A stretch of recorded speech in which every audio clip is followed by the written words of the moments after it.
Hello guys, this is me माउसेक and you guys are watching my YouTube channel SM tuition. So guys, आज हमारा lecture number 2 है। जैसा कि मैंने प्रॉमिस किया था कि मैं एक वीडियो लेके आऊंगा जिसमें हम लोग कॉन्सेप्ट्स को डील करेंगे जो कि हम लोग को प्रीवियस क्लासेस में पढ़ लेना चाहिए था, बट किसी वजह से हमने वो नहीं पढ़ा और अब हमें यहाँ रिक्वायर्ड है इस चैप्टर को समझने के लिए। तो हम लोग वन बाय वन उन टॉपिक्स को डील करेंगे जो हमें जरूरत लगेगा इस चैप्टर को कवर अप करने के लिए और बेटर अंडरस्टैंडिंग डेवलप करने के लिए। तो सबसे पहले मैं बात करूंगा फ्रैक्शंस का। ठीक है, ये टॉपिक नियर अबाउट क्लास 6 का है, बट अगर आपने नहीं पढ़ा तो यहाँ पे आप ध्यान से दे सकते हो।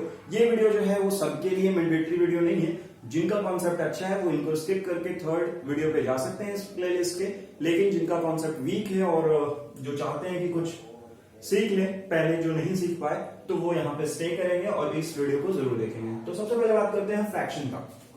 फ्रैक्शन को हम एक्सप्रेस करते हैं कि मान लीजिए कोई चीज है और उसको हम इक्वल हाफ्स में डिवाइड करते हैं। ठीक है, एक certain number of equal halves में डिवाइड करते हैं। फॉर एग्जांपल दिस वे में अगर हम इनको डिवाइड करते हैं तो इस वे में जब हमने डिवाइड किया, अभी वो प्रॉपर वे में डिवाइड नहीं इक्वली, बट मान लेते हैं कि उनको मैंने 4 इक्वल हिस्से में बांटा है। तो अगर मैं इस रीजन को या इस पोर्शन को मैं बोलूंगा तो ये एक पोर्शन है और ये टोटल 4 है, तो ये कहलाएंगे 1/4। तो इस तरीके से फ्रैक्शन हमने पढ़ा था, जूनियर क्लासेस में शेडेड किया हुआ रहता था और हमें बताना होता था कि ये क्या है। तो इसी भी एक चीज को जब हम 4 इक्वल पार्ट्स में डिवाइड करते हैं तो उसका एक पार्ट जो होगा वो कहलाएगा 1/4। इसी को हम बोलते हैं फ्रैक्शंस। क्लियर है? अच्छा, एक रीजन अगर मैं और शेड कर दूं तो उस केस में ये टोटल, अगर मैं इस पोर्शन को बोलूंगा तो ये टोटल पोर्शन कितना होगा, ये 4 डिविजन्स हैं जिसमें से 2 और 4, जिसको सिंपलेस्ट करूंगा मैं तो ये आ जाएगा 1/2, यानी ये हाफ है पूरे उस पोर्शन का, एग्जैक्टली इक्वल हाफ है। क्लियर है? तो इसको हम बोलते हैं फ्रैक्शन। क्लियर है? नाउ अब फ्रैक्शन को हम लोग डिवाइड करते हैं प्रॉपर फ्रैक्शन, इम्प्रॉपर फ्रैक्शन और मिक्स्ड फ्रैक्शन में। वन बाय वन इन तीनों चीजों को देखेंगे कि प्रॉपर फ्रैक्शन क्या है, इम्प्रॉपर फ्रैक्शन क्या है और मिक्स्ड फ्रैक्शन क्या है। ठीक है, बट उससे पहले आपको ये समझना होगा, जैसे अगर ये फ्रैक्शन है 2/3 तो इसका जो ऊपर वाला पोर्शन होता है वो हमारा कहलाता है न्यूमरेटर और उसका जो नीचे वाला पोर्शन होता है वो कहलाता है डिनोमिनेटर। तो 3 हमारा यहाँ डिनोमिनेटर है उस फ्रैक्शन का और 2 वहां पे न्यूमरेटर है हमारे उस फ्रैक्शन का। और ये न्यूमरेटर और डिनोमिनेटर के बेसिस पे ही हम इसको क्लासिफाई करते हैं कि वेदर वो प्रॉपर फ्रैक्शन है, वो इम्प्रॉपर फ्रैक्शन है या वो मिक्स्ड फ्रैक्शन है। उसी के आधार पे ये तय होता है कि ये प्रॉपर फ्रैक्शन होगा, इम्प्रॉपर फ्रैक्शन होगा या मिक्स्ड फ्रैक्शन होगा। ठीक है? अच्छा, अभी पता चलेगा मिक्स्ड फ्रैक्शन क्या है। तो देखो, अगर न्यूमरेटर छोटा है डिनोमिनेटर से, यानी अगर न्यूमरेटर छोटा है और डिनोमिनेटर बड़ा है, तो उस केस में जो फ्रैक्शन होते हैं वो हमारे कहलाते हैं प्रॉपर फ्रैक्शन। क्या कहलाते हैं? Proper fraction. तो अभी मैंने जो एग्जांपल लिया 2/3, इसमें आप देख सकते हो न्यूमरेटर छोटा है और डिनोमिनेटर जो हमारा है वो बड़ा है। तो इस केस में ये जो 2/3 है, जो मैंने यहां पे एग्जांपल दिया 2/3, ये हमारा कहलाएगा एक proper fraction. Improper fraction just इसका रिवर्स है, यानी इसमें क्या होगा, न्यूमरेटर बड़ा होगा और डिनोमिनेटर छोटा होगा। न्यूमरेटर यानी ऊपर वाला टर्म बड़ा होगा, नीचे वाला टर्म छोटा होगा। तो हम इसको रिवर्स कर सकते हैं 3/2। ठीक है, अगर हम इसे 3/2 कर दें तो अब आप देख सकते हो ऊपर वाला टर्म बड़ा है और नीचे वाला टर्म छोटा है, तो ये कहलाएगा हमारा इम्प्रॉपर फ्रैक्शन। क्लियर है? अब मिक्स फ्रैक्शन क्या है? तो इम्प्रॉपर फ्रैक्शन को ही रिप्रेजेंट करने के एक तरीके को हम लोग मिक्स फ्रैक्शन बोलते हैं। जैसे 3 और 2 है, तो जब हम 3 को डिवाइड करेंगे 2 से तो 1 बार में ये 2 आएगा और रिमाइंडर बचेगा 1। ठीक है, तो ये जो रिमाइंडर होता है उसको हम ऊपर लिखते हैं, ये जो कोशेंट होता है उसको हम यहां लिखते हैं और जिससे हमने डिवाइड किया उसको हम नीचे लिखते हैं। तो ये हमारा 3/2 के लिए, ये जो हमारा आया था 3/2 के लिए, उसके लिए ये जो हम लिखेंगे 1/2, ये हमारा कहलाएगा मिक्स्ड फ्रैक्शन। तो होप आपको फ्रैक्शन का अब तो नॉलेज क्लियर हो गया होगा कि प्रॉपर फ्रैक्शन किसको बोलते हैं, इम्प्रॉपर फ्रैक्शन किसको बोलते हैं, मिक्स्ड फ्रैक्शन किसको बोलते हैं। क्लियर है? तो प्रॉपर फ्रैक्शन न्यूमरेटर बड़ा, डिनोमिनेटर छोटा। इम्प्रॉपर फ्रैक्शन न्यूमरेटर बड़ा, डिनोमिनेटर छोटा, और उसी को जब हम रिप्रेजेंट करते हैं होल के फॉर्म में तो वो हमारा कहलाता है मिक्स्ड फ्रैक्शन। अभी आपको लग रहा होगा कि सर ने मिक्स्ड फ्रैक्शन क्यों डील किया, ये तो बहुत ही छोटे क्लास का टॉपिक है, बट सर ने क्यों उसको डिस्कस किया। तो इसके पीछे का रीजन अभी आपको आगे पता चलेगा जब हम अभी डेसिमल एक्सपेंशन को डील करेंगे तब। सो गाइस, अब हम देखेंगे डेसिमल एक्सपेंशन क्या होता है। तो डेसिमल एक्सपेंशन का बहुत ही इजी वे में मैं अभी बताऊंगा। भूल जाओ अभी क्या उसका फॉर्मल डेफिनेशन है या क्या आपने पढ़ा था। सिर्फ अभी मैं जो बोल रहा हूं उसको आप देखो कि डेसिमल एक्सपेंशन को मैं कैसे समझा रहा हूं। देखो 2 है और नीचे 10 है, तो जब 2/10 होगा यानी जब डिनोमिनेटर मल्टीपल ऑफ 10 होगा, ध्यान देना मल्टीपल ऑफ 10 होगा, यहां आप देख सकते हो 10 है।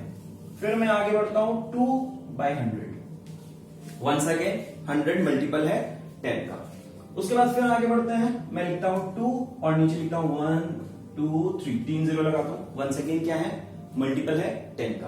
तो अगर डिनोमिनेटर मल्टीपल होता है 10 का, ठीक है, और उसको फिर हम सॉल्व करते हैं और जो उसका निकल के आता है एक्सपेंशन, उस एक्सपेंशन को हम कहते हैं डेसिमल एक्सपेंशन। क्लियर है? तो ऑलवेज याद रखना कि इस केस में डेसिमल एक्सपेंशन वाले केस में डिनोमिनेटर में क्या होता है, मल्टीपल ऑफ 10। अब आपने जूनियर क्लासेस में देखा होगा कि हम इसमें कैसे करते हैं, अगर नीचे एक जीरो है यानी एक 10 का मल्टीपल है तो पॉइंट के बाद एक नंबर होना चाहिए यानी 0.2। अगर डिनोमिनेटर में 100 है यानी 2 जीरो है तो पॉइंट के बाद 2 नंबर होगा, तो एक तो 2, एक एक्स्ट्रा जीरो मुझे खुद से लगाना होगा। अगला 1000 है तो वंस अगेन 2 जीरो खुद से लगाना होगा और एक। तो इस तरीके से मल्टीपल ऑफ 10 अगर होते हैं तो हम उसे क्या कहते हैं, डेसिमल एक्सपेंशन। अब बहुत लोग यहाँ पे डाउट में पड़ जाएंगे, फिर 7/2 का भी एक्सपेंशन 3.5 कैसे निकलता है ना ये क्वेश्चन, कि अगर 7/2 3.5 होता है कैसे। तो इसमें जो एक्चुअल वर्किंग है वो मैं यहां दिखाता हूं। 7/2 है, इंटू 10 कर दो ऊपर भी, इंटू 10 कर दो नीचे भी। आई थिंक आपको इक्विवेलेंट फ्रैक्शन 6 क्लास में पता होगा, उतना बेसिक तो मैं नहीं जाऊंगा। ठीक है, इक्विवेलेंट फ्रैक्शन का कॉन्सेप्ट यूज कर रहा हूं, ऊपर नीचे दोनों को डिवाइड कर रहा हूं। ठीक है, तो उस केस में ये हो जाएगा 70 और ये हो जाएगा 20। ठीक है, अब 70 को 2 से डिवाइड करो आप, इसको मैं 10 के मल्टीपल में लिख दिया। अब 2 से जब आप 75 को डिवाइड करो तो कितना आया, 35, और नीचे कितना है 10। अब आ गया ना वही खेल, वही गेम वापस से रिपीट हुआ ना। 35/10, नीचे 10 है यानी पॉइंट के बाद कितना नंबर होना चाहिए, तो ये जो 3.5 आता है वो एक्चुअली इस तरीके से आता है। तो क्लियर है डेसिमल एक्सपेंशन कैसे आता है। ठीक है, मल्टीपल ऑफ 10 नीचे होंगे और जितने नंबर मल्टीपल्स होंगे 10 के उतने अमाउंट ऑफ पॉइंट के बाद नंबर होगा। अब डेसिमल एक्सपेंशन को हम क्लासिफाई करते हैं दो कैटेगरीज में, एक टर्मिनेटिंग और एक नॉन टर्मिनेटिंग। टर्मिनेटिंग का मतलब क्या होता है कि अगर हम किसी नंबर को डिवाइड कर रहे हैं तो वो कंप्लीटली टर्मिनेट हो जाए, कंप्लीटली डिवाइड हो जाए, तो उसको हम टर्मिनेटिंग बोलते हैं। और नॉन टर्मिनेटिंग का मतलब होता है ऐसा नंबर जिसको जब डिवाइड कर रहे हैं तो कंप्लीटली वो डिवाइड ना हो। ठीक है, ये लास्ट वाला एक्सरसाइज जो इस चैप्टर का होगा उसका टॉपिक है, बट यहां पे मैं बेसिक बता रहा हूं, क्वेश्चन सॉल्व नहीं करवा रहा हूं। इससे कैसे क्वेश्चन आते हैं, क्या है इसका इंपॉर्टेंस, वो हम वहां देखेंगे, बट यहां सिर्फ हम उन टर्म्स को समझेंगे। ठीक है, तो टर्मिनेटिंग का मैं एग्जांपल ले रहा हूं। 10 को डिवाइड किया जा रहा है 2 से, तो 10 को जब 2 इक्वल पार्ट्स में डिवाइड किया जाएगा तो जो आंसर आएगा वो आएगा 5। तो देखिए कंप्लीटली डिवाइड हो गया ना, आ गया ना 5, तो ये कहलाएगा हमारा टर्मिनेटिंग। नॉन टर्मिनेटिंग का मैं एक एग्जांपल दे रहा हूं। 10 को डिवाइड कीजिए 3 से, जब आप 10 को 3 से डिवाइड कीजिएगा तो 9 को तो 3 से डिवाइड कर सकते हैं, तो 3 3 3 मिल जाएगा। ठीक है, बट 1 को जब 3 से डिवाइड करेंगे तो वो पोर्शन कहां जाएगा, समझ में आ रहा है। तो जब हम इसको एक्सपैंड करेंगे और इसको डिवाइड करेंगे तो ये आ जाएगा हमारा 3 3 3 3 3 3 रिपीटेड वे में चला जाएगा, जिसको हम शॉर्ट में क्या ले लेते हैं 3.3 एप्रॉक्स बोलते हैं उसको। ठीक है, तो क्या ये कंप्लीटली डिवाइड हुआ, कैसे हम इसको समझ सकते हैं कि क्या ये कंप्लीटली डिवाइड हुआ या नहीं। तो देखो जब हम 3.3 को प्लस करते जाएंगे, 3 बार हुआ ना, ठीक है, तो आप जब ऐड करोगे तो ये आएगा 9.9, जबकि आना कितना चाहिए था 10। तो फिर ऐसा क्यों हुआ, है ना, 10 पॉइंट आना चाहिए था, 9 पॉइंट क्यों आया, 1.0 आना चाहिए था इसको तो, बट ये क्यों आया, क्योंकि ये कंप्लीटली टर्मिनेट नहीं हो सकता है। क्लियर है, तो उसको हम बोलेंगे नॉन टर्मिनेटिंग। क्लियर है, अब नॉन टर्मिनेटिंग को फर्दर हम डिवाइड करते हैं, नॉन टर्मिनेटिंग रिपीटिंग और नॉन टर्मिनेटिंग नॉन रिपीटिंग। आप देख सकते हो यहाँ पे जो रिपीटेशन हो रहा है वो क्या होते जा रहा है, कंटिन्यूसली 3 3 3 3 कंटिन्यूस वे में आता जा रहा है। तो ऐसा जब होता है तो हम बोल सकते हैं 10/3 जो ये है वो किसका एग्जांपल है, वो एग्जांपल है नॉन टर्मिनेटिंग रिपीटिंग का, कि भाई टर्मिनेट तो नहीं हो रहा है बट एक पैटर्न देखने को मिल रहा है जो रिपीट हो रहा है, रिपीट हो रहा है, रिपीट हो रहा है। ठीक है। अच्छा, अब मैं एक चीज और यहां ऐड करूंगा, अगर कोई नंबर टर्मिनेटिंग होता है तो वो रेशनल होता है, अगर कोई नॉन टर्मिनेटिंग में नॉन टर्मिनेटिंग और रिपीटिंग होता है तो वो रेशनल होता है, लेकिन अगर वो है नॉन टर्मिनेटिंग नॉन रिपीटिंग तो वो चला जाता है इररेशनल में, ठीक है, वो इररेशनल कहलाएगा। जैसे आप √2 का वैल्यू देख लो, √2 का वैल्यू जो होगा वो कितना हम लोग अप्रॉक्स लेते हैं 414, √3 का वैल्यू हम लोग कितना लेते हैं 1.73, ऐसा समथिंग कुछ करके ले लेते हैं, ठीक है, क्योंकि वो बढ़ता चला जाएगा और आपको हर बार एक न्यू टर्म्स मिलते जाएंगे और उसमें आपको पैटर्न मिलेगा ही नहीं, कुछ रिपीट भी नहीं हो रहा है ना ही टर्मिनेट हो रहा है, तो वो चला जाता है नॉन टर्मिनेटिंग रिपीटिंग में, ठीक है, √2 √3 किसी का भी आप वैल्यू ले सकते हो, ठीक है। और वो कैसे नंबर्स होते हैं, वो इररेशनल नंबर होते हैं। क्लियर है। अब हम देखेंगे कोप्राइम और कंपोज। होप आपको decimal expansion, terminating non terminating, non terminating repeating, non terminating non repeating वाला जो कॉन्सेप्ट है वो समझ में आ गया होगा।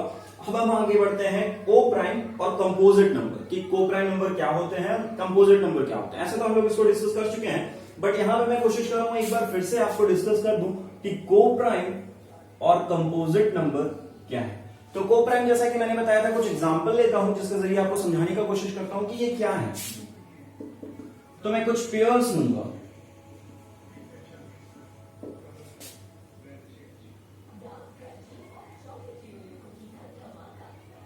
ठीक है, कुछ मैंने पेयर्स लिए 3, 5, 4, 9, 8, 11, ठीक है।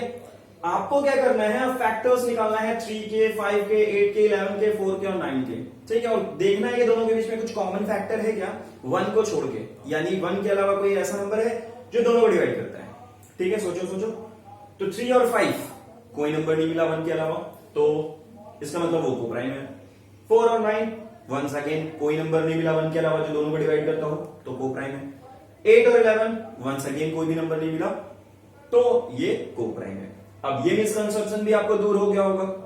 मैंने एक एग्जांपल लिया 4 और 9, ठीक है, दोनों कंपोजिट है। देखो यहां पे कंपोजिट का भी कॉन्सेप्ट समझ लो। कंपोजिट का मतलब क्या, जिसके 2 से ज्यादा फैक्टर्स होते हैं। जैसे कि मैं 4 को लेता हूं तो 4 का फैक्टर 1 डिवाइड करेगा, 2 डिवाइड करेगा, 4 डिवाइड करेगा। 9 लेता हूं, 9 को 1 डिवाइड करेगा, 3 डिवाइड करेगा और खुद 9 डिवाइड करेगा। तो दोनों के 2 से ज्यादा फैक्टर्स है, इसका मतलब ये दोनों कंपोजिट है 4 और 9, बट स्टिल ये कोप्राइम है। तो ये मिसकंसेप्शन नहीं रखना मेरे भाइयों और बहनों कि प्राइम वर्ड आ रहा है तो इसमें तो प्राइम होना चाहिए, ऐसा बिल्कुल भी नहीं है। 2 कंपोजिट नंबर का पेयर भी कोप्राइम हो सकता है, दोनों प्राइम हो तो भी कोप्राइम हो सकते हैं, एक प्राइम और एक कंपोजिट हो तो भी वो कोप्राइम हो सकता है। क्लियर है। तो ऐसा कोई भी मिसकंसेप्शन नहीं है। हाँ एक चीज श्योर है, अगर आप 2 प्राइम नंबर लोगे तो वो ऑलवेज कोप्राइम होगा, ठीक है, ये एकदम 110% कंफर्म है, ठीक है। अब आते हैं कंपोजिट नंबर। तो हो कंपोजिट नंबर का कॉन्सेप्ट मैंने समझा ही दिया आपको कि क्या होता है। अब हम एक इंटरेस्टिंग चीज देखते हैं। मैं आई को रिप्रेजेंट कर रहा हूं इररेशनल से के लिए और आर को रिप्रेजेंट कर रहा हूं रेशनल के लिए, ठीक है। तो I प्लस आर, बताओ I प्लस आर क्या होगा, यानी एक इररेशनल नंबर है एक रेशनल नंबर है, उनका सम करने पे क्या आएगा। अगर I प्लस I करते हैं तो उनका सम करने पे क्या आएगा, ठीक है। अगर R प्लस R होगा तो उसका सम करने पे क्या आएगा।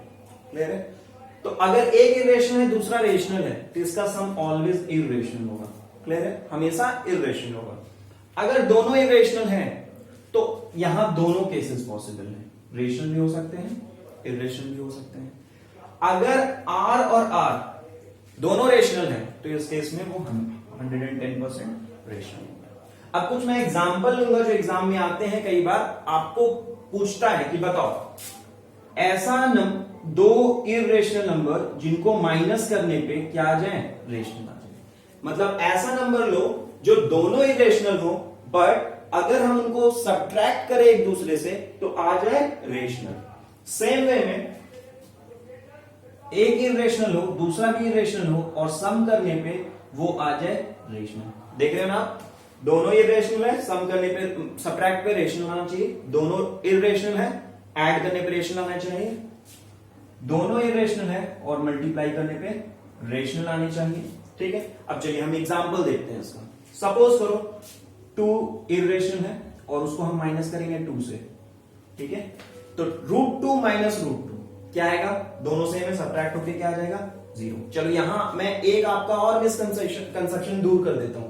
बहुत लोग सोचते हैं 0 जो है वो रेशनल नहीं है, जबकि ऐसा बिल्कुल भी नहीं है। 0 रेशनल है, क्यों? क्योंकि ये तीनों क्राइटेरिया को फुलफिल कर रहा है। कैसे? 0 के नीचे कुछ नहीं है तो क्या होता है उसके नीचे 1।